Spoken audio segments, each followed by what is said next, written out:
ጤና ይስጥልኝ ውድ የዩቲዩብ አድማጭ ተመልካቾች፣ አዲስና ሰበር መረጃዎችን ይዤ ተመልሻለሁ። ከዜናዎቹ ጋር አንዱ ዓለም ነኝ። አብራችሁ ይቆዩ። የአሜሪካው ፕሬዝዳንት ዶናልድ ጄ ትራምፕ ኢራንን ወደ ድንጋይ ዘመን እንመልሳታለን ሲሉ ዛቱ።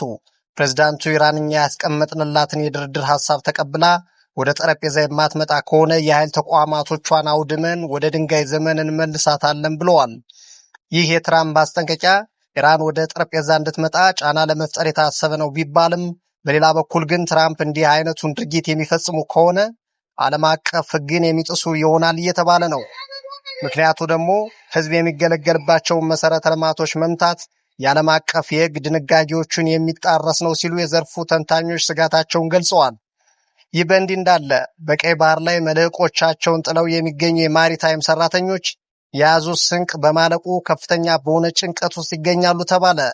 አሜሪካ ከኢራን ጋር በምታደርገው ጦርነት እስካሁን ያወጣችው ወጪም 38 ቢሊዮን የአሜሪካን ዶላር መድረሱ ተነግሯል። በሌላ ዜና ደግሞ በሩሲያና ዩክሬን ጦርነት ውስጥ አፍሪካውያን መሳተፋቸው ተጋልጧል።